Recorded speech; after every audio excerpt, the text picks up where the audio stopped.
Irmãos, vamos dar prosseguimento à pregação. Abram em Atos 2.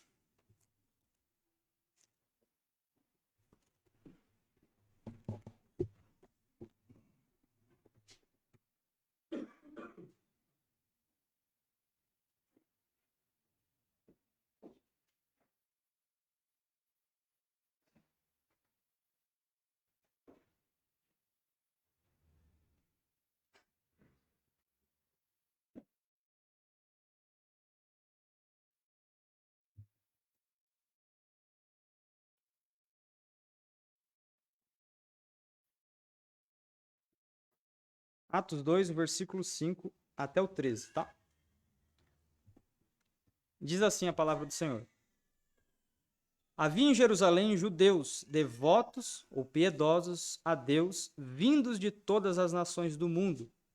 Ouvindo-se o som, ajuntou-se uma multidão que ficou perplexa, pois cada um os ouvia falar em sua própria língua.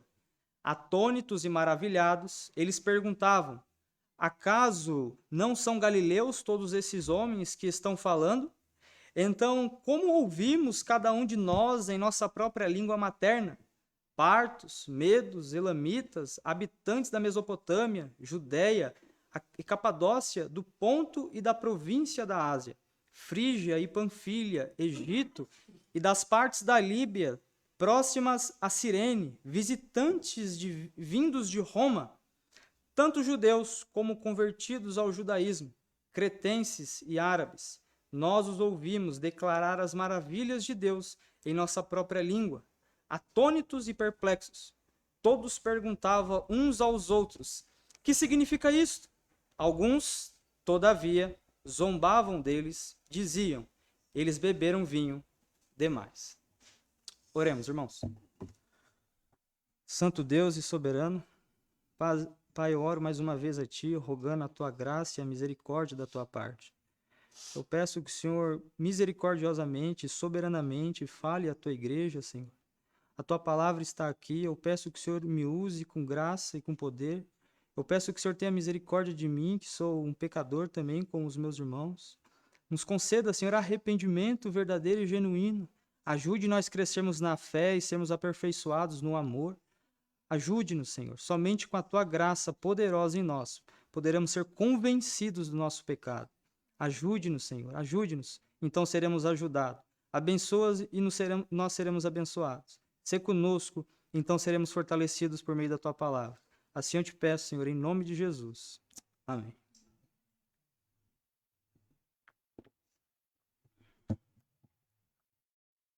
Irmãos, antes de começar os versos, eu quero fazer uma introdução do próprio livro de Atos. Eu acho que será muito bom nós recapitularmos o contexto histórico do livro de Atos para que nós possamos entender e compreender essa passagem de forma adequada. É uma passagem bem discutida, bem polêmica para alguns, e há alguns movimentos que usam de forma tanto quanto distorcida essa passagem. Por conta disso, eu peço que os irmãos prestem bastante atenção ao que será falado. É uma passagem que, se nós a compreendermos de fato, de maneira a qual Lucas, o Dr. Lucas ou o médico Lucas se propôs a escrever, seremos bastante edificados, tá bom? Bom, o livro é o livro de Atos, eu quero dizer para os irmãos algo sobre ele. Eu sei que já foi introduzido aqui quando o pastor começou, mas é bom. Os irmãos vão perceber que conforme for rolando o raciocínio, os irmãos vão entender como que é importante a gente entender o desenvolvimento do livro e da passagem. É possível que originalmente o livro de Atos não tivesse título. Os manuscritos gregos o intitulam Atos apenas, e muitos acrescentaram Atos dos Apóstolos. A palavra grega aqui traduzida por Atos, praxis, era muitas das vezes usada para descrever as realizações de grandes homens. Atos, de fato, retrata personagens notáveis dos primeiros anos da igreja, especialmente, por exemplo, Pedro, do capítulo 1 ao capítulo 13, e o apóstolo Paulo, do capítulo 13 ao capítulo 28. Porém, o livro poderia ser denominado mais apropriadamente de Atos do Espírito Santo por meio dos apóstolos, pois a obra soberana e surpreendente do Espírito foi muito mais significativa do que qualquer obra de qualquer homem descrita nesse livro. Era o ministério do Espírito que dirigia, controlava e dava poder.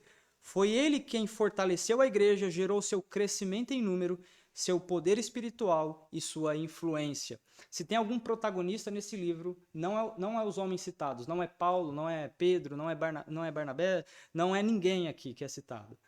O grande proponente desse livro é o Espírito Santo e as suas ações. O autor desse livro é o Lucas, o médico, era companheiro de Paulo em suas viagens, e ele escreveu aqui por volta de 62, os teólogos entram nesse consenso. O cenário e contexto histórico é o seguinte: como Lucas deixa claro no prólogo do seu evangelho, sabemos quem escreveu o evangelho de Lucas foi Lucas, e o próprio livro de Atos também foi Lucas. Ele escreveu para dar a Teófilo, um colega, um amigo ou um irmão em Cristo muito íntimo, a quem os outros leriam a sua obra, um relato dos fatos que se cumpriram durante o ministério de Jesus na terra. Perdão, vou voltar. Como Lucas deixa claro no prólogo do seu evangelho, ele escreveu para dar a Teófilo e a outros que leriam a sua obra um relato dos fatos que se cumpriram. É o propósito que Lucas escreveu, foi com esse propósito. Escreveu o evangelho de Lucas, lá no capítulo 1, no versículo 1, está descrito o propósito de Lucas. E aqui também ele vai colocar o propósito no livro de Atos, durante o ministério de Jesus na terra. Assim, Lucas escreveu no seu evangelho um relato ordenado, com ordem lógica, com ordem cronológica, com ordens de fato, desses extraordinários acontecimentos. E Atos dos Apóstolos é uma continuação do que ele escreve lá. Atos é uma continuação desse registro, descrevendo o que Jesus realizou por meio da igreja primitiva, começando com a ascensão. Eu digo no livro de Atos agora. Ele começa com a ascensão, passando pelo nascimento da igreja no dia de Pentecoste e prosseguindo até a pregação de Paulo em Roma. Atos registra a propagação do evangelho e o crescimento da igreja também registra a crescente oposição ao evangelho. Esse é o contexto básico de fundo aqui, o cenário histórico do livro de Atos. Mas também tem algumas curiosidades sobre as questões históricas e teológicas do livro de Atos, algo importante para que possamos compreender essa passagem a qual nós vamos entrar. Como o primeiro livro que trata da história da igreja, Atos registra a reação inicial à grande comissão, que foi dada por Jesus em Mateus 28, no verso 19 e 20. O livro fornece informação sobre as principais 3 décadas da existência da igreja. Material não encontrado em nenhuma outra parte do Novo Testamento. Só o livro de Atos registra as 3 primeiras décadas da história da igreja. Embora não sendo uma obra primariamente doutrinária, isso é importante nós compreendermos sobre o livro de Atos, não se trata de uma obra primariamente doutrinária. Atos enfatiza que Jesus de Nazaré era o Messias de Israel há muito esperado. Mostra que o evangelho é oferecido a todos os homens, não apenas o povo judeu, e ressalta a obra do Espírito Santo, mencionando mais de 50 vezes a pessoa do Espírito Santo nesse livro. E fica ratificado que o proponente, o personagem principal do livro de Atos, não são aqueles homens, mas é o Espírito Santo. E Atos também ele é rico em transições. O que seria isso? Ele relata que do ministério de Jesus, para o ministério dos apóstolos, da antiga aliança para a nova aliança, de Israel como nação testemunha para a igreja composta, tanto de judeus como de gentios, como povo testemunha de Deus. Algo curioso, estudando isso, a gente recentemente saiu do livro de Hebreus, e o livro de Hebreus apresenta a teologia da transição da antiga aliança para a nova aliança, enquanto o livro de Atos retrata o resultado prático da nova aliança na vida da igreja. Então casou muito bem aqui nós estarmos no livro de Atos. E algo, irmãos, que nós devemos agora, eu já vou entrar aqui nos versículos, algo que nós devemos ter muita cautela, e eu acredito que aqui é onde que nós temos que tomar muito cuidado para não escorregar ao lermos o livro de Atos para podermos entender. Uma cautela que devemos ter ao ler o livro de Atos tem a ver com a diferença entre descrição e prescrição. Esta diferença desempenha um papel importante na interpretação dos livros bíblicos históricos. A descrição, que é o que acontece aqui, é a passagem que nós vamos ler, a descrição da Bíblia de um evento não quer dizer que tal evento ou ato pode ou deve se repetir ou se repetirá. O jornal que você assistiu ontem vai acontecer amanhã? Ou tem que acontecer amanhã? É uma ordem que aconteça amanhã? Assim, aquilo que é prescrito em livros históricos não significa que deve acontecer, ou que vai acontecer e que se repetirá. É algo que nós vamos ver aqui agora. O fenômeno, então, das línguas. Uma introdução aqui. O derramamento do Espírito Santo, e tem a ver com a pregação de hoje, de manhã, o derramamento do Espírito Santo produziu o fenômeno das línguas. O Pentecoste foi oposto de Babel. Em Babel, as línguas eram ininteligíveis. No Pentecoste, não houve necessidade de interpretação. Em Babel, houve dispersão. No Pentecoste, ajuntamento. Babel foi resultado de rebeldia contra Deus. Pentecoste, fruto da oração perseverante a Deus da igreja. Em Babel, os homens enalteciam seu próprio nome. No Pentecoste, falavam sobre as grandezas de Deus. E John Stott, citando, fazendo um comentário sobre esses versos, ele diz: em Babel a terra orgulhosamente tentou subir ao céu, enquanto em Jerusalém o céu humildemente desceu à terra. Agora vamos entrar nos versos propriamente ditos. Tenham isso como pano de fundo. O texto, verso 5 e verso 6, eu quero ler eles em conjunto, diz assim: ora, vivia em Jerusalém judeus piedosos de todas as nações debaixo do céu. Quando ouviram aquele barulho, ou som, reuniu-se uma multidão. Ficaram confusos, porque cada um os ouvia falar em sua própria língua. Ora, vivia em Jerusalém judeus piedosos. Observamos que o evangelho vai ao judeu primeiro, e não ao gentio, em conformidade com o que Jesus instruíra aos discípulos quando os enviou em sua excursão missionária.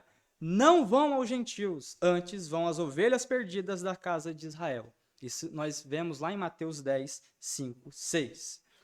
Judeus tementes a Deus, vindos do estrangeiro, se fixaram na cidade santa. Era desejo dos judeus devotos na dispersão passar seus últimos dias no solo da Terra Santa e serem sepultados ali. No Novo Testamento, o termo grego que significa piedoso descreve apenas os judeus, algo curioso. Por exemplo, lá em Lucas 2,25, ele cita Simeão como alguém piedoso, Atos 22,12, ele cita Ananias como alguém piedoso, e Atos 8,2, ele cita Estevão, que foi alguém também piedoso. São pessoas que obedecem à lei de Deus de maneira fiel e reverente. Esses são os judeus piedosos. Eu quero que os irmãos leiam um texto comigo que diz: havia em Jerusalém judeus devotos a Deus, vindos de todas as nações do mundo. Então, quem são esses judeus em Jerusalém e que são chamados aqui pela NVI, talvez na sua tradução diga homens piedosos, aqui devotos? Quem são eles? Bom, eu vou falar disso mais para frente, mas eu quero já deixar claro que são judeus que não moravam, não residiam em Jerusalém, mas por conta do advento do dia de Pentecoste, eles estavam ali. Não sei se os irmãos lembram, mas antes da festa do Pentecoste, havia a festa dos tabernáculos ou das tendas, depois a festa pascual e depois, 50 dias depois, havia o dia de Pentecostes. Mas eu vou falar mais sobre isso. E não só isso. Os comentaristas dizem que eles também, muito provavelmente, esses judeus piedosos que vinham de nações, nós vamos chegar lá, eu vou explicar, mas esses judeus que vinham de nações diferentes da própria Palestina, eram judeus que esperavam, e é muito provavelmente por isso que eles estão ali, eles esperavam o reino do Messias. Isso é quase que um consenso em grandes teólogos, eu digo teólogos até teólogos de linha puritana. Provavelmente eles estavam ali pelo fato de esperarem a volta do Messias, algo que coincide, né? Que nada de coincidência, é tudo providência de Deus. A parte B aqui, de todas as nações debaixo do céu. Esses judeus representam o mundo em geral, vindo de toda parte. Haviam ido a Jerusalém provenientes de todas as nações do mundo civilizado daquela época. nos versículos subsequentes, Lucas vai fornecer uma lista das nações, no verso 9 e verso 11, mas que depois nós vamos lá. Então, irmãos, quem são esses judeus para que possa ficar bem ratificado, bem firme na nossa mente? Esses judeus piedosos são eles que vão vir de todas essas nações que vão ser citadas no verso 9 ao verso 11. Nós vamos só repassar os olhos, depois nós vamos ler e fixar, e diz assim: partos, medas, elamitas, habitantes da Mesopotâmia, Judéia, Capadócia, do Ponto, da província da Ásia, Frígia, Panfilha, Egito e por aí em diante. São judeus nascidos nessas terras que vêm a Jerusalém para comemorar a festa dos tabernáculos, para comemorar a Páscoa, e alguns ainda dizem que muito provavelmente não só porque eles esperavam o reino do Messias prometido, mas por questão econômica, eles ficavam mesmo 50 dias ali só para esperar, para não ter que voltar de viagem, porque gastava-se muito, mas ficavam ali para esperar o dia de Pentecoste. A parte C, que está escrita no verso 6, ouvindo-se o som, ajuntou-se uma multidão que ficou perplexa, pois cada um os ouvia falar a sua própria língua. Quando ouviram um barulho, dependendo da tradução ou som, reuniu-se uma multidão, ficaram então confusos. Então, tentem imaginar. Nós temos ali os 120 galileus, aqueles homens que foram cheios do Espírito Santo, começaram a falar noutras línguas, que nós vamos ratificar e vamos entender melhor que essas línguas se trata dessas línguas estrangeiras, desses homens que vieram ali ao dia de Pentecoste. E esses homens ouviram, eles vão ficar confusos, desnorteados por ouvir algo tão estranho, algo tão milagroso. Nós vamos ver já. As pessoas... Agora, uma pergunta que nós devemos fazer ao texto é o seguinte: essas pessoas que ouvem esse som, ou esse barulho, ou esse ruído, e que elas ficam confusas e ali perplexas, elas ouvem o ruído do vento impetuoso ou o som dos apóstolos falando em muitas línguas? Supomos que a palavra barulho ou som aqui se refere ao ruído do vento violento, no verso 2, e não ao falar em língua dos crentes. Imaginamos as pessoas se reunindo em grupos procurando determinar a origem do som. Ao se moverem para o local onde se encontram os crentes, ouvem-nos falando em várias línguas. O resultado é que eles ficam confusos. Então, duas possibilidades. O que os atrai? O som ou falar em línguas? Ambas as coisas. E isso os deixa confusos. A parte D do versículo, que está no verso 6, diz: porque cada um os ouvia falar em sua própria língua. Lucas indica que não apenas a multidão ouvia as vozes dos crentes, mas também cada indivíduo judeu presente ali ouve a sua própria língua. Com efeito, ele diz que cada um deles permanece ouvindo enquanto os que falam continuam a falar. E William Hendricks, comentando esse texto, ele diz assim: presumimos que os judeus, tementes a Deus, eram pelo menos bilíngues, se não trilíngues, habitando em Jerusalém. Eles conversavam em aramaico. E se tivesse vindo das partes do Império Romano, a oeste e do norte de Israel, saberiam o grego. Mas eles tinham aprendido também os idiomas dos países onde nasceram. Agora, ouvem essas línguas faladas por pessoas que não residem nessas nações, mas que são galileus. Lucas relata apenas o fato do falar e não menciona o conteúdo da fala. Nos versículos subsequentes, ele vai apresentar a essência do sermão de Pedro, lá em Pentecoste, mais embaixo no decorrente. Irmãos, o que é surpreendente aqui, e o que surpreende esses judeus piedosos que estão ali para o dia de Pentecoste, eles escutam aquele som, eles escutam aquelas línguas estrangeiras da sua própria língua, e o que vai deixar-lhes pasmos, e nós vamos chegar lá, é que se trata de galileus. Aí você fala, mas o que tem a ver? Se trata de homens incultos, homens a qual a sociedade, naquela época, culturalmente dizia: como esses homens podem estar falando a nossa própria língua? O milagre aqui, ele é extraordinário para aqueles homens. E é, de fato, algo extraordinário também para nós. Porque se trata de pessoas incultas e pessoas despreparadas, e os teólogos, na sua grande maioria, diz pessoas sem educação, que conseguem ou falam em línguas estrangeiras. Mas o verso 7, ele diz assim, e o verso 8, e começaram a ficar totalmente atônitos, dizendo, não são Galileu, todos estes homens que estão falando? Como então cada um de nós os ouve falar em nossa própria língua materna? Você já deve estar se perguntando, talvez, cadê a aplicação para mim? E nós vamos chegar lá. A língua aqui, irmãos, eu vou ler de novo. Verso 7 e verso 8. E começando a ficar totalmente atônitos, dizendo, não são da Galileia todos esses homens que estão falando? Como então cada um de nós ouve falar em nossa própria língua materna? A língua aqui, lembrando, ratificando, esses judeus que estão aqui nesse dia são judeus que eles vão vir desses locais a qual Lucas vai registrar, muito provavelmente, ou eles eram bilíngues ou até trilíngues, eles falavam o aramaico, que era a língua costumeira da época, e também falava a língua das nações onde eles nasceram. E a língua que eles vão ouvir aqui, dialectos, né? No grego, a palavra no original aqui é dialectos, que significa literalmente um dialeto, a própria palavra, não é, que se refere lá no hebraico. Aqui, irmãos, se trata que esses homens estão ouvindo aqueles galileus, que talvez nunca saíram dali, não conhecem o mundo afora, não têm uma grande cultura.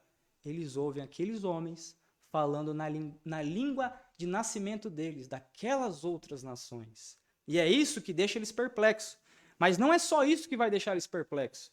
É algo que me deixou maravilhado nesse texto, que ressalta aqui, é que Deus, de fato, ele usa os homens fracos. Ele usa pessoas a qual nós dizemos, como pode Deus usar essa pessoa? E é exatamente essa pessoa a qual Deus ama, enfatizo, Deus ama usar essas pessoas. E o verso 7 diz, começaram a ficar totalmente atônitos, dizendo, não são da Galileia todos esses homens que estão falando, como então cada um de nós os ouve falar em nossa própria língua materna? A língua é o veículo de comunicação que para cada pessoa é a sua língua materna. Quando os estrangeiros residentes de Jerusalém ouvem um idioma que aprenderam no país onde nasceram e foram criados, eles ficam completamente pasmos.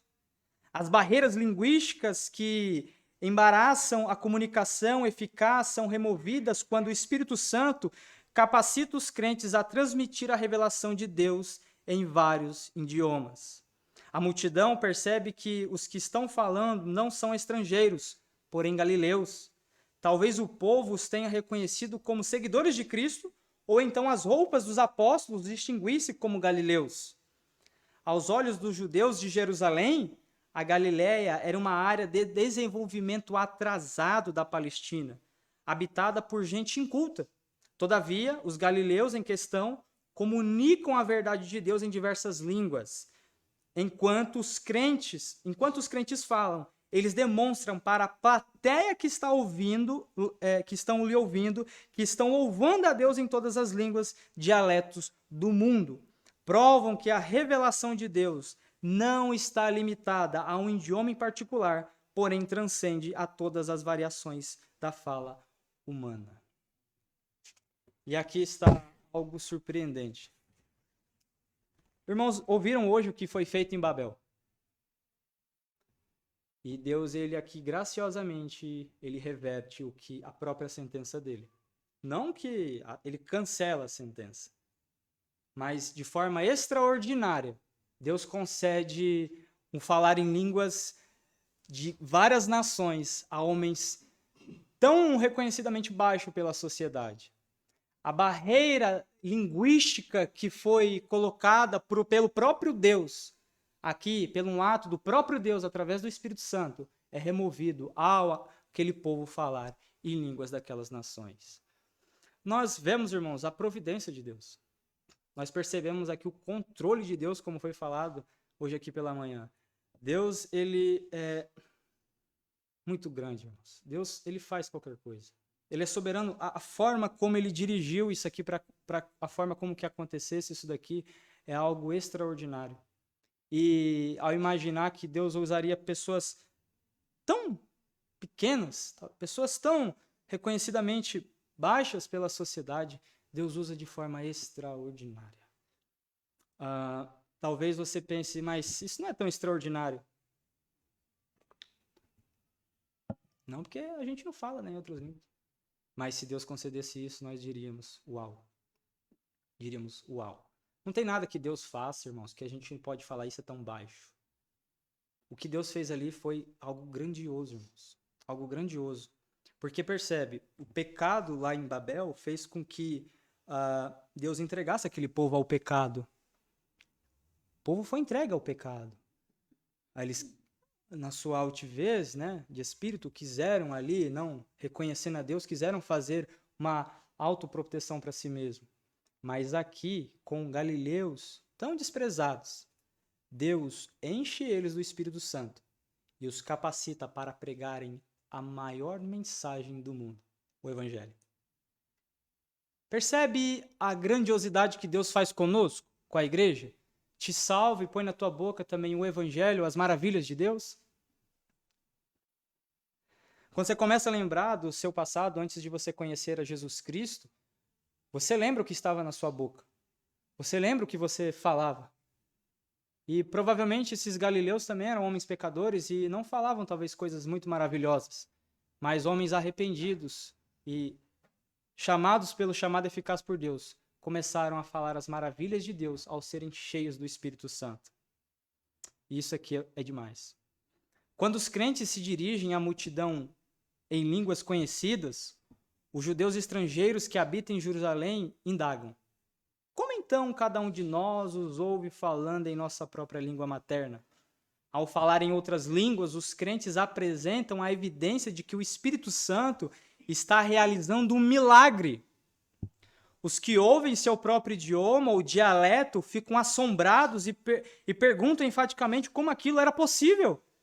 Essa pergunta é básica, pois eles a fazem 2 vezes depois de Lucas ter introduzido o conceito. A gente vê isso no verso 8 e verso 11. Ao ouvir a sua língua materna ou dialeto, eles ficam suscetíveis. Isso que aqui é o que Deus está fazendo. Ao ouvir a sua língua materna e o seu dialeto, eles ficam suscetíveis a Cristo e ao seu evangelho, quando Pedro prega seu sermão no Pentecoste. Esses estrangeiros representam as nações nas quais nasceram. É o que Deus está fazendo aqui com esse ato milagroso. É trazer aquelas pessoas, porque vocês percebem que o texto diz que aquele som atraiu aquelas pessoas até aquele local. Como a gente sempre fala, os milagres, eles nunca salvam. O que está ocorrendo aqui é um milagre. Mas, maravilhosamente, Deus vai atrair aquelas pessoas com aquilo. E, algum momento depois, quando alguns zombadores, nós vamos falar dele por último, quando eles se levantam para zombar do ato do Espírito Santo, Pedro se levanta poderosamente pelo Espírito Santo e prega o Evangelho. Irmãos, só 3.000 pessoas foram salvas naquele dia. Em uma pancada só. Deus faz essas coisas, irmãos. Agora uma pergunta para cada um de nós. Vocês viram como que eles reagiram, aqueles judeus piedosos, reagiram com a fala dos galileus? Como que você reage ao ver pessoas fracas sendo usadas por Deus? Espanto? Dúvida?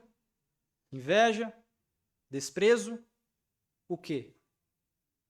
O que é gerado no teu coração quando você vê um irmãozinho que você considera ele fraco e desprezível, Deus usando ele? O que produz em seu coração? Naqueles homens causaram perplexidade ao tamanho do milagre que Deus estava fazendo nas mãos daqueles homens. E é algo que nós devemos pensar com esse texto, irmãos. É algo que eu fiquei pensando estudar esse texto. Como que nós reagimos ao considerarmos a qualquer pessoa que anuncia o Evangelho de Cristo? Muitas das vezes nós criamos grandes barreiras por considerarmos homens muito fracos, menores, e não damos ouvidos à palavra de Deus. Uma oportunidade tive lendo um livro do John Knox, não li inteiro, mas algo interessante na história dele, da biografia dele, que diz que aquele homem ele era muito fraco. Steve Lawson até escreve um livro e coloca a poderosa fraqueza de John Knox. Aquele homem fraco, raquítico, vivia doente, que foi levado preso, viveu, se eu não estiver enganado, em porões, pegou várias doenças por conta de friagem. Aquele homem muito, muito, muito fraco, aquele homem de baixa estatura, ninguém dava nada para ele. Aquele homem, irmãos, certa ocasião, ele foi usado de tal forma por Deus que a própria rainha da Escócia, Maria Stuart, chegou a dizer que ela não temia todos os exércitos da Inglaterra, mas temia as orações de John Knox. Eu estava contando essa história ontem para minha mãe, ela estava no sofá deitada, ela falou, nossa, uau! Ela falou, tipo, nossa, sério? Entende? Porque é uau, irmãos, é maravilhoso o que Deus faz com homens tão pequenos. E o apóstolo Paulo diz que o poder de Deus se aperfeiçoa na fraqueza. Entende? Mas os orgulhosos, Deus os humilha. Deus os moe, Deus se opõe. Mas aos humildes de coração, Deus os exalta para a glória do seu próprio nome. Aqueles galileus não estavam preocupados com a sua própria altivez, como talvez o povo de Babel, mas eles estavam preocupados em anunciar as maravilhas de Deus. Eles não estavam preocupados se judeus piedosos estavam observando, com vergonha do evangelho, com vergonha das maravilhas de Deus. Eles foram cheios do Espírito Santo, meu irmão. Você acha que alguém cheio do Espírito Santo vai temer pregar o evangelho, vai temer falar as maravilhas de Deus? Isso é até um alerta para nós, se nós não estamos conseguindo, é falta do enchimento do Espírito Santo. Algo que nós podemos aprender nesse texto aqui é que nós devemos ser cheios do Espírito Santo para não temermos. Você diz, eu sou fraco, mas é aí que está a mesma questão. É somente no reconhecimento verdadeiro da sua fraqueza que Deus irá lhe usar. Quando você chegar diante de Deus com todas as suas armas e com toda a sua prontidão, escudo, arma, Deus vai se opor a você. Mas no dia que você chegar a Deus e disser, Senhor, eu sou muito fraco. O Senhor, então, talvez faça algo extraordinário na sua vida. E algo extraordinário, irmãos, não é para você mesmo. É para a glória dele. É para a glória dele. E isso é algo que nós aprendemos com esse texto. Algo que nós aprendemos com a vida dos galileus e com a vida dos homens judeus.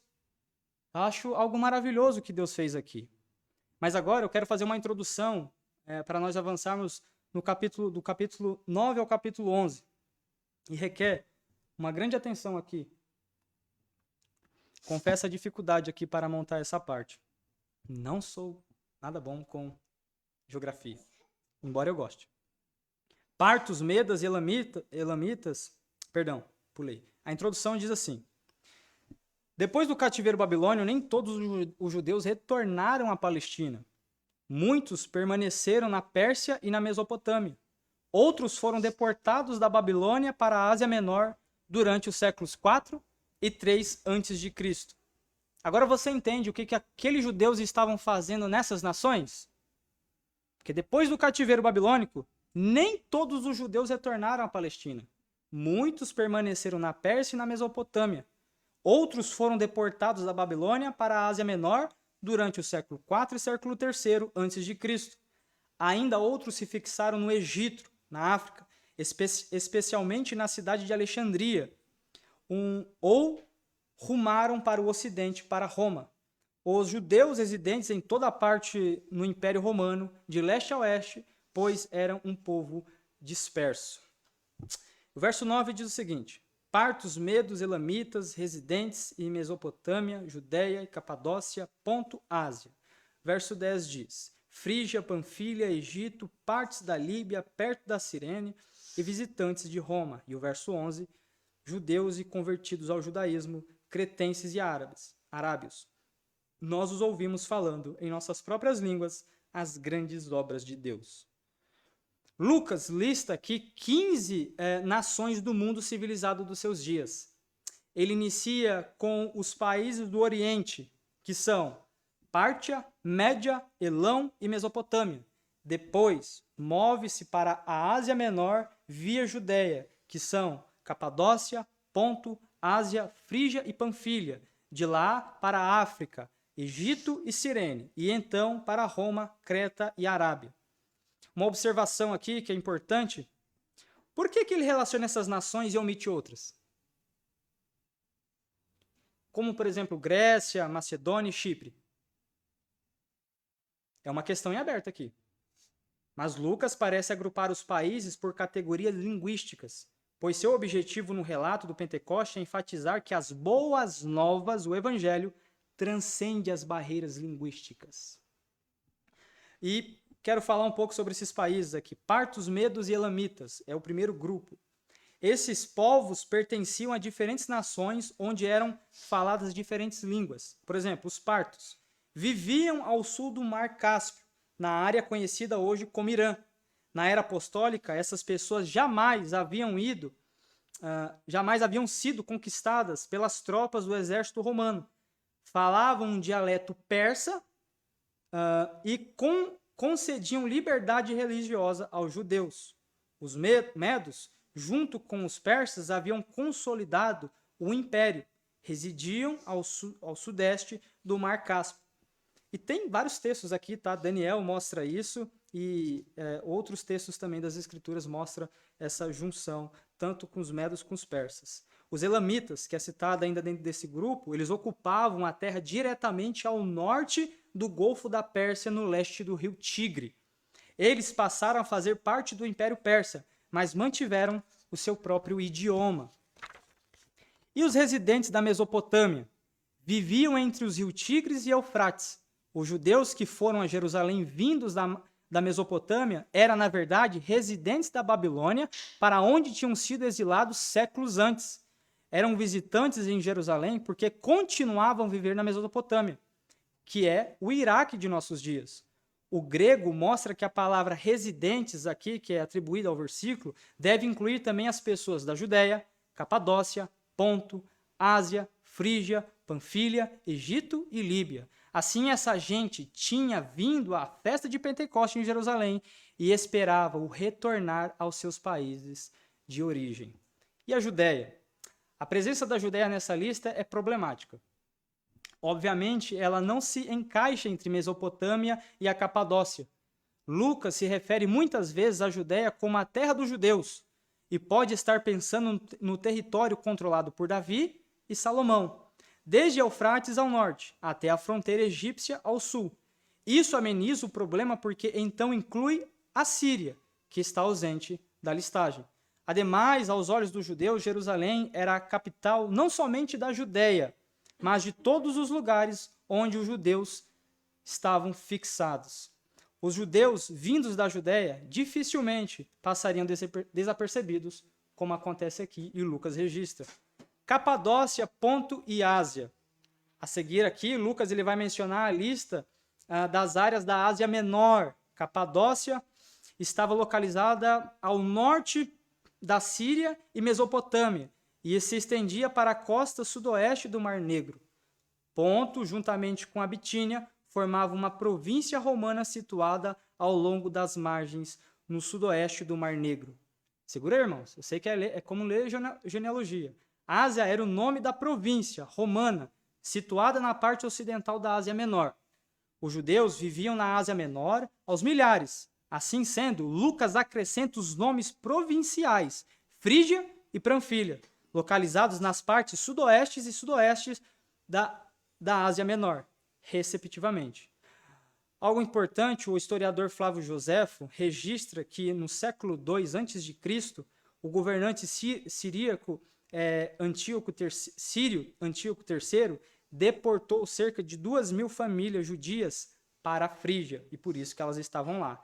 E Egito, na parte da África, no século I da era cristã, a população judaica no Egito chegava a 1 milhão de pessoas. A maioria vivia na cidade costeira de Alexandria, da onde nasce aquele grande teólogo chamado Agostinho de Hipona, se eu não estiver enganado.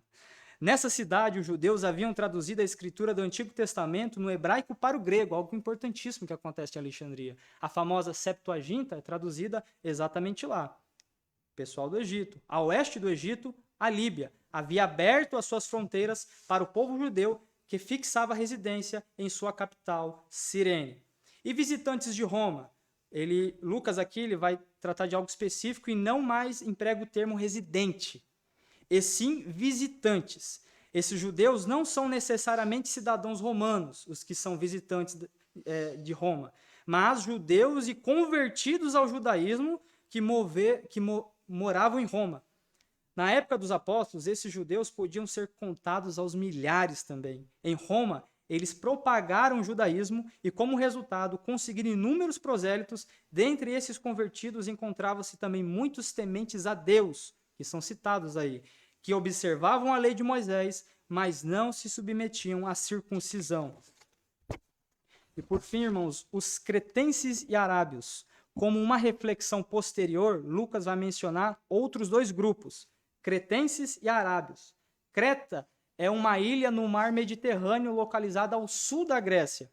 Paulo viu a costa de Creta, sua viagem missionária à Itália. Isso está registrado em Atos 27:7. E visitou a ilha quando Tito fundou ali a igreja. Está registrado isso em Tito 1:5. Os arábios que foram a Jerusalém para a festa do Pentecoste, presume-se, eram judeus residentes em Nabateia. Os nabetanos eram habitantes do deserto que viviam numa área que se estendia na direção sudoeste de Damasco ao Egito. Petra, situada na banda sudoeste da Palestina, era sua capital. Paulo também, ele passou algum tempo no reino nabatano na Arábia, que é citado em Gálatas 1, verso 7. Ok. Bastante informação, certo?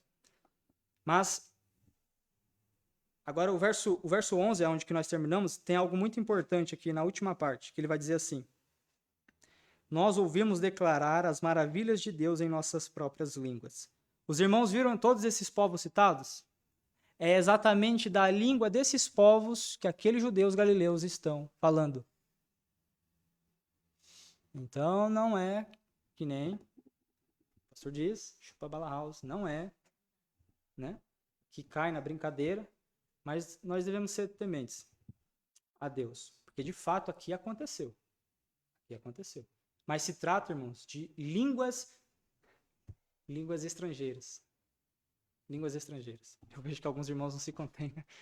Mas, irmãos, aqui o que está acontecendo é algo muito sério. Aqui é. Então, os irmãos veem o contraste de hoje. Eu estava também conversando com a minha mãe, aproveitando que eu estava fazendo lá, e eu falando para ela, eu falando para ela sobre Pentecoste, né? Ela, nossa, eu achava que era um negócio de fogo.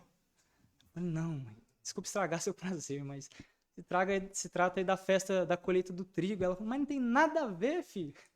Mãe, não tem nada a ver. Mas enfim, irmãos, o que está acontecendo aqui é algo maravilhoso. O que Deus moveu aqui, os irmãos percebem? Não é algo pequenininho. Não é só um povinho que está na Galileia falando em línguas desses povos. Deus move nações inteiras, 15 aqui registradas por Lucas, e leva esse povo em um lugar para ouvir a voz de Deus. Através de homens fracos. Nós ouvimos falar em nossas próprias línguas as grandiosas obras de Deus. Os crentes, cheios do Espírito Santo, proclamam os milagres realizados por Deus. William Hendricks, também comentando esse texto, ele diz: presume-se que eles declaram especialmente as maravilhas relacionadas à ressurreição e à ascensão de Cristo, embora isso seja uma inferência. Mas muito provável, Lucas diz que os judeus piedosos, residentes de Jerusalém, ou os que estão em vista da cidade, ouvem acerca dessas maravilhas em suas línguas maternas. O texto aqui não diz se eles estão anunciando especificamente o evangelho. Mas, irmãos, quando se trata das maravilhas de Deus, existe não tanto um consenso aqui entre os teólogos. Alguns acham aqui que eles estão louvando a Deus, falando das maravilhas de Deus, talvez, não sei, citando um salmo ou um cântico, gritando, falando sobre as obras de Deus na criação, mas teólogos mais conservadores, em linha mais puritana, vai dizer aqui que muito provavelmente eles estão gritando, cantando, falando sobre aquilo que eles tinham acabado de ver, a ascensão de Cristo aos céus. E é isso que deixa aquele povo, uau! Eles estão falando das maravilhas de Deus, dos milagres de Deus. E qual o maior milagre do que não o próprio Cristo? Do que o próprio Deus se encarnar? Do que o próprio Deus se fazer homem? Irmão, isso aqui é loucura mesmo. É loucura. É loucura. Eu tive uma vez, faz tempo que eu não vou lá, mas pregando a um senhorzinho, Israel conheceu ele, senhorzinho branco, fortinho. Eu falei para ele, né, sobre Deus se encarnar, das maravilhas de Deus, de uma forma que ele pudesse entender, e ele virou para mim e falou assim: isso é loucura. Porque de fato é loucura. É loucura. E os irmãos vão ver na continuidade do texto que alguns ficam perplexos, outros eles ficam admirados, mas outros não vão acreditar, outros não vão entender e vão zombar. E é um problema. Considerações aqui doutrinárias, do versículo 5 ao 11, é como nós lemos. Algo importante que está acontecendo aqui que não pode fugir da nossa mente. A igreja do Novo Testamento, ela começa com os 120 que aguardava a vinda do Espírito Santo. Ao vir, ele abre as comportas dirigindo-se aos judeus de todas as nações debaixo do céu, que é falado no verso 5. Em todas as diferentes línguas dessas nações, o Espírito Santo apresenta a mensagem das maravilhas que Deus fez por intermédio da boca dos seus. A esses milhares de judeus que tinham vindo de inúmeros lugares, Deus acrescenta 3.000 à sua igreja. A verdade do Todo-Poderoso não está mais confinada à cidade de Jerusalém. No dia de Pentecoste, a igreja passa a ser universal. Não do reino de Deus, mas universal. E é por isso, é por esse acontecimento, é por Deus não alcançar mais somente depois, mais para frente, os judeus, que nós podemos ser alcançados por Deus. Aqui é o começar da igreja. A igreja é estabelecida aqui. Há quem diz que não, mas nós cremos que a igreja de Cristo, ela começa aqui, com 120 pessoas usadas por Deus. E o verso 12 vai dizer assim, estamos caminhando para o final. E todos ficaram, de novo vai repetir, atônitos e perplexos, perguntando uns aos outros, o que significa isso? Então Lucas, ele retoma a sua narrativa sobre a reação da multidão, dizendo que estavam atônitos. Ele emprega a mesma palavra no versículo 7, mas agora acrescenta o termo perplexo. Lucas indica que as pessoas continuam confusas, pois não conseguem explicar o milagre que estão presenciando. Aquelas pessoas piedosas indagam entre si acerca do significado do acontecimento. Eles questionam aqui, os irmãos vê eles questionando aqui o que é falado? Não em específico. Eles questionam aqui o ato em si e de quem vem. Porque são judeus piedosos. Eles ficaram atônitos e perplexos, mas eles estão ouvindo as maravilhas de Deus. Não estamos falando de homens incrédulos, estamos falando de homens crentes no Senhor. E esses homens, eles ficam perplexos, assustados, confusos, ao ouvirem as maravilhas de Deus na sua própria língua. Isso vai diferenciar eles da próxima classe que vai vir no verso 13. E esses homens, eles estavam em êxtase. Esse é o sentido da palavra maravilhados aqui. Eles queriam saber qual era o significado daquilo. Se era a introdução do reino do Messias que eles estavam tanto esperando. Será se é o reino do Messias que chegou? Porque há quem diga que é o que eles estavam fazendo ali. Mas, nós vamos agora entrar no verso 13, que diz, mas outros zombavam e diziam, eles estão cheios de vinho, ou, alguns dizem, vinho doce. Lucas diz que um certo grupo de pessoas ridiculariza. Irmãos, agora a sua atenção. Aqui se trata de outro grupo, tá? Não se trata aqui dos judeus piedosos, que vieram dessas nações.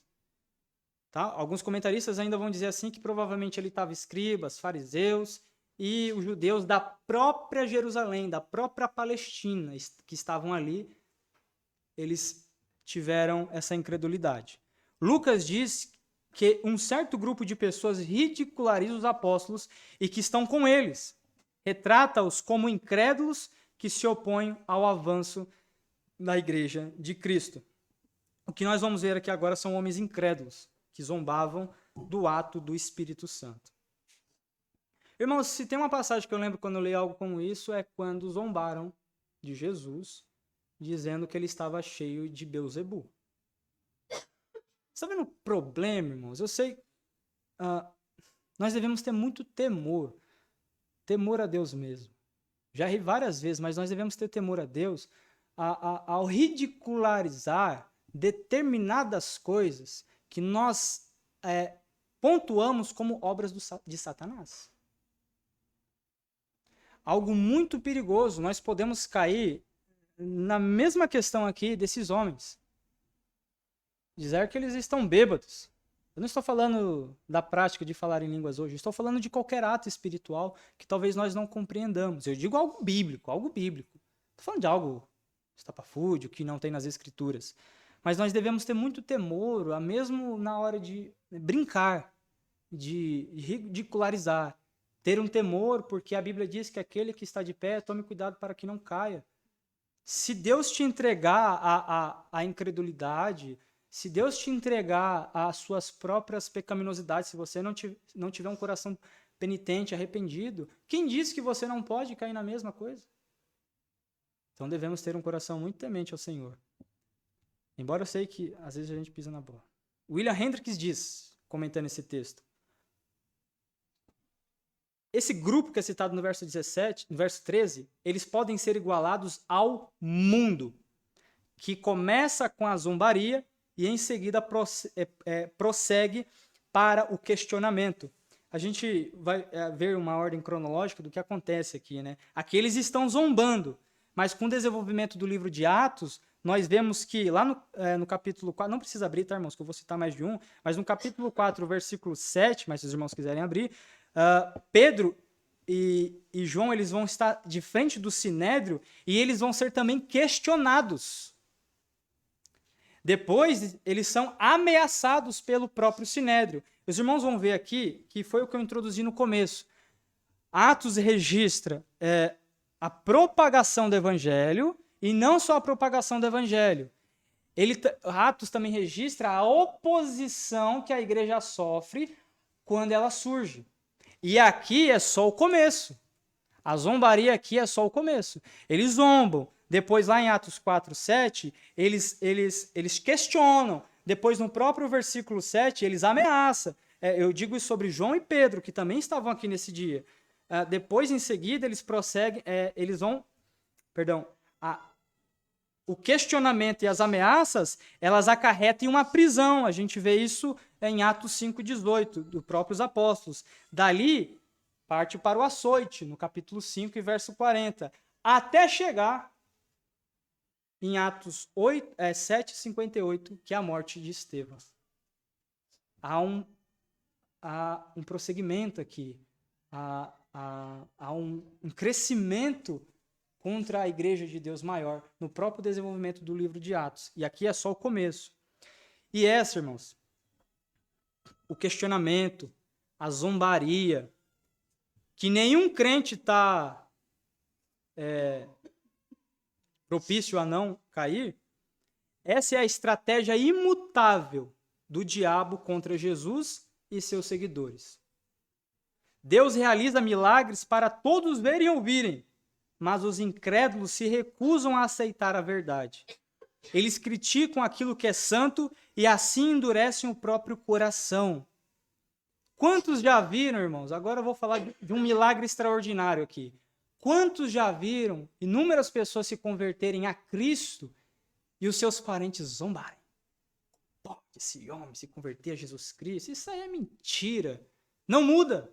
Não muda o fato. Porque a regeneração também ela é um milagre. Percebe como Satanás ele não muda sua estratégia para definhar os servos de Cristo? E outra questão, eles criticam aquilo que é santo e assim endurece o próprio coração. Os que zombam.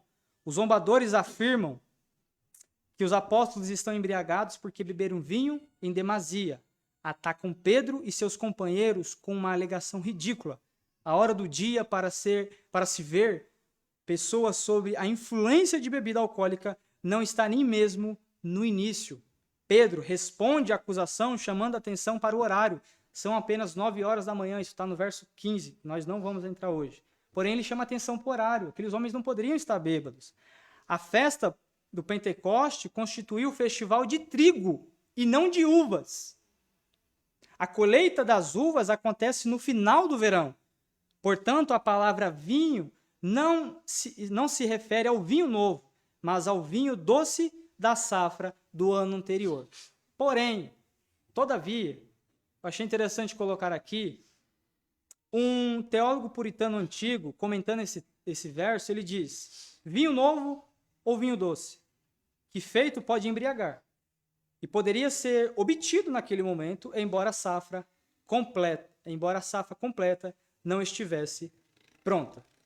Então, alguns vão partir aqui do pressuposto que sim, poderia ter bebidas ali, embora ele não está dizendo que é isso que está acontecendo ali. E a questão aqui para nós não se trata, embora eles não estejam bêbados, não se trata se eles estão bêbados ou não. O problema está no coração daqueles homens que zombavam a obra de Deus, zombavam a ouvirem as maravilhas de Deus e se opunham à igreja de Cristo, logo se opunham ao próprio Cristo. Isso aqui que fica evidente. E tenham em mente algo aqui, irmãos, antes de irmos para a conclusão. Os irmãos perceberam que existe pessoas distintas aqui? Homens piedosos, que vieram para cultuar a Deus, que ficaram ali durante o tempo para cultuar a Deus, e lá no finalzinho Lucas reserva um versículo para mostrar os incrédulos, para mostrar os impenitentes. Isso mostra que Deus tem os seus eleitos e Deus também tem os seus réprobos. Isso mostra que as evidências aqui de homens que são atraídos, ficam perplexos, mas que depois se converte pela pregação de Lucas, mas tem aqueles que, irmãos, no primeiro contato com o evangelho, ridicularizam, zombam. E agora eu não quero estar na esfera lá fora, eu quero falar com você. Nós não estamos livres disso, irmãos. Quantos na própria igreja não pode zombar do evangelho de Cristo? E os irmãos sabem.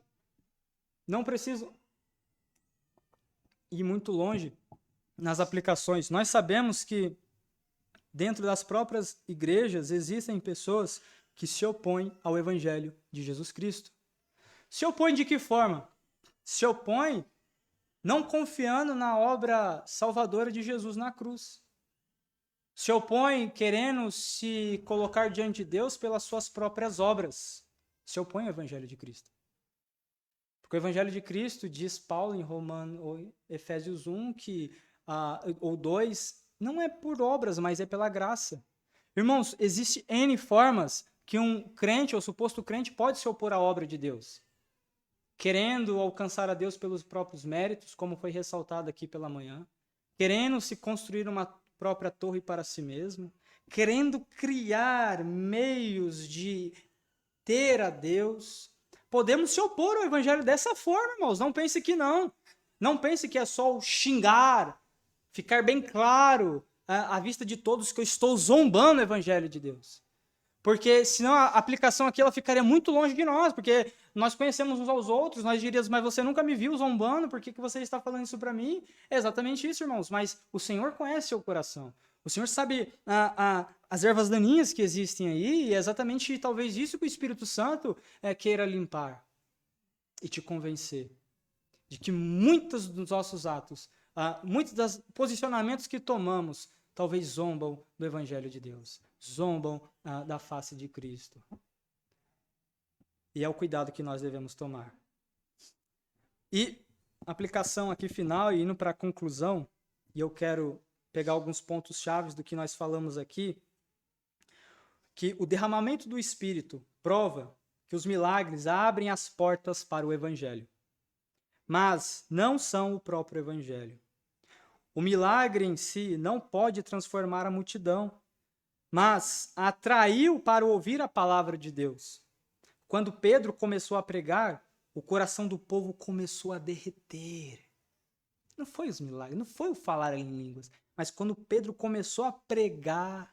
Irmão, sabe quando você escuta o evangelho pela primeira vez, você está naquele anseio e que depois você está fervoroso, o evangelho faz teu coração derreter, parece uma montanha de neve que Deus vem com seu poder e graça e começa a derreter, os pecados ficam evidentes na sua mente e você diz, não posso continuar.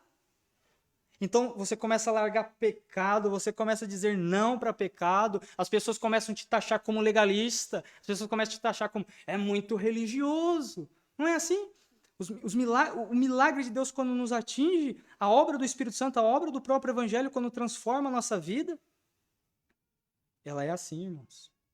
Quando Pedro começou a pregar, o coração daqueles homens começaram a derreter. E algo interessante aqui, não desconexo do que eu disse, 3 foram as reações da multidão com respeito ao milagre de Pentecoste. 3 pontos aqui para terminarmos. Reações que tiveram ali naquele momento. Verso 7 do capítulo 2, nós vemos que algo foi destacado, o preconceito.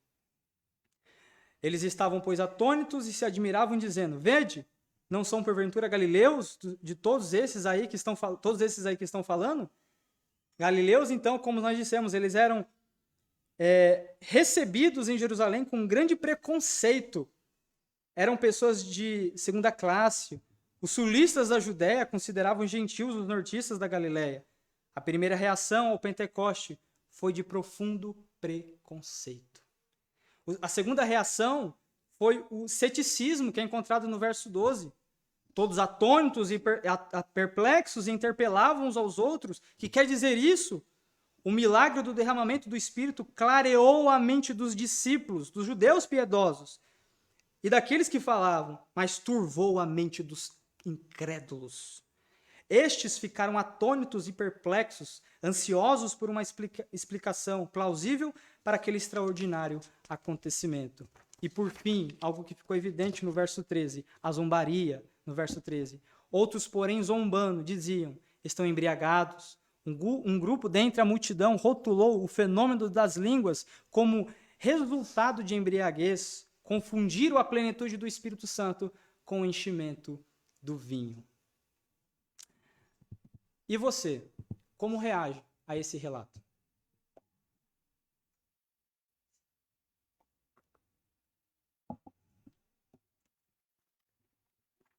Como nós reagimos com esse relato? Reagimos como os incrédulos que, ao ver Deus usando pessoas tão pequenas, ridicularizaram? Porque quem disse que não, que eles estavam... É claro que é uma inferência, mas quem vai dizer que não, que eles estavam também mais incrédulos por quem Deus estava usando? Galileus. Nosso coração tem a capacidade de se endurecer mais, dependendo de quem esteja falando. Nosso coração tem a capacidade maligna de ir para esse lado. A zombaria, irmãos, fica algo destacado. O preconceito, algo evidente nesse texto. Mas nós, como nós reagimos? Mas também tem o outro lado, irmãos. Glória a Deus por isso. Tem os eleitos de Deus, aqueles judeus piedosos que foram escolhidos entre aquelas nações para irem até ali, ouvirem as maravilhas de Deus, ver Pedro se levantando, pregando o evangelho e anunciando a eles Salmos e Joel, e eles creram no evangelho. Creram no evangelho. Então, irmãos, que venhamos nos arrepender de cada pecado e crer no evangelho. Se arrependa do seu coração duro, se arrependa da forma como você olha para determinada pessoa e descredibiliza essa pessoa, porque é ela que está falando. Se arrependa dessa dureza de coração, dessa soberba. Talvez Deus lhe entregue, como entregou esses homens do verso 13. Mas se nós tivermos corações piedosos, quebrantados, contritos, como o Senhor ama, irmãos, Ele irá guardar você para si. Tu é um eleito de Deus. Se tu tiver essa reação que não provém de você mesmo, porque todos somos pecadores, é a prova cabal de que somos eleitos de Deus. Ao reagirmos ao evangelho positivamente, ao reagirmos à pregação do evangelho determinadamente quem esteja pregando, seja quem for. A nossa reação ao evangelho, um eleito de Deus, reage ao evangelho, sim, com nosso, como aqueles homens reagiram. Talvez nós não entendemos todos os mistérios das grandezas de Deus, nem Paulo entendeu, diz ele em Romanos capítulo 11, nem ele pôde compreender as maravilhas de Deus, mas Paulo, como um homem piedoso, temente a Deus, ele diz, mas eu me submeto, eu glorifico, eu te louvo. Já viu o Salmos 19? Primeiro o salmista louva as maravilhas de Deus na criação. Depois ele louva a Deus pela palavra dele, enaltece a Deus. Irmãos, o homem que foi alcançado por Deus, que reconhece o seu pecado, ele só pode olhar para Cristo de uma forma, com temor e gratidão. Com temor e gratidão. Que venhamos nos arrepender e crer no Evangelho. Crer no Evangelho. Amém?